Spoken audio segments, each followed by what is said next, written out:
रामकृष्ण हरी. कटेवरी हात विटेवरी उभा तोच जगाचा पोशिंदा. आणि याच पंढरीत याच भाविकांसाठी सागर डेव्हलपर्स घेऊन आले आहेत भव्य ओपन प्लॉट प्रकल्प, ते सुद्धा दर्शन रांगेच्या अगदी जवळ. इथे पाठीमागे आहे दर्शन बारी. नगरपालिका हद्दीतील नियोजित आराखड्यातील 50 फूट डीपी रोड. संपूर्ण प्रोजेक्टमध्ये अंतर्गत street lights, plot demarcation, plantation आणि प्रत्येक प्लॉटला स्वतंत्र नळ कनेक्शन. संपूर्ण प्रोजेक्टला तारेचे कंपाऊंड, ज्येष्ठ नागरिकांना बसण्यासाठी बेंचेस. चला तर मग आत्ताच बुक करा मठासाठी किंवा आपल्या हक्काच्या घरासाठी आपल्या हक्काचा प्लॉट, तेही अगदी माफक दरात. ताज्या घडामोडी पाहण्यासाठी आमच्या YouTube चॅनलवरील PVR म्हणजेच पंढरी वार्ता या न्यूजला सबस्क्राईब करा आणि शेजारील बेल आयकॉनवर क्लिक करा. पंढरपूर मंगळवेढा मतदारसंघातून आगामी विधानसभा निवडणुकीत महायुतीचा उमेदवार कोण राहणार याची चर्चा आतापासूनच होताना दिसून येते. 2021 मध्ये झालेल्या पोटनिवडणुकीत या मतदारसंघातून आमदार समाधान आवताडे यांच्या विजयाने प्रथमच भाजपने विजय संपादन केला होता.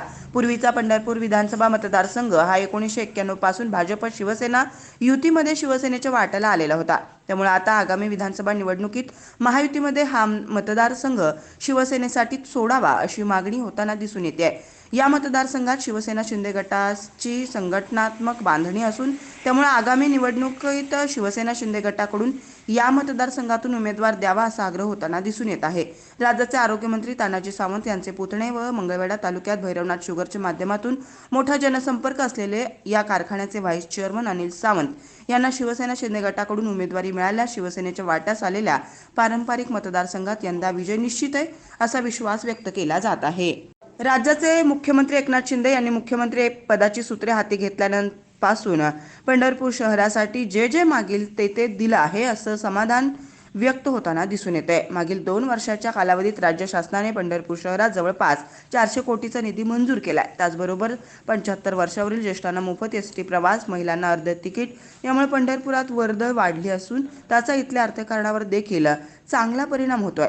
तर दुसरीकडे राज्याचे आरोग्यमंत्री तानाजी सावंत यांनी पंढरपूरच्या अनेक महत्त्वपूर्ण प्रश्नाबाबत शासन दरबारी आग्रही भूमिका घेतल्याचं दिसून आलं आहे. पंढरपूर नगरपालिकेच्या अन्यायी करवाढीस स्थगिती देण्यासाठी मोठी भूमिका बजावली आहे. तर पंढरपूर नुकतेच आषाढी यात्रा कालावधीत 1000 बेडच्या शासकीय रुग्णालयाची त्यांनी केलेली मागणी विचारात घेत मुख्यमंत्री एकनाथजी शिंदे यांनी नुकतेच त्यालाही मंजुरी दिली आहे. माढा तालुक्यातील वाकाव येथील सावंत कुटुंबाने 11 वर्षापूर्वी मंगळवेढा तालुक्यातील लवंगी येथील माळरानावर भैरवनाथ शुगर वर्क्स लिमिटेड या व्यवसायाच्या निमित्तानं लवंगीसारख्या दुष्काळग्रस्त भागामध्ये साखर कारखान्याची सुरुवात केली व त्या भागामध्ये असणाऱ्या शेतकऱ्यांचा ऊसाचा प्रश्न सोडवला गेला व त्यासाठी भागातील हजारो लोकांना रोजगार उपलब्ध करून दिला आहे.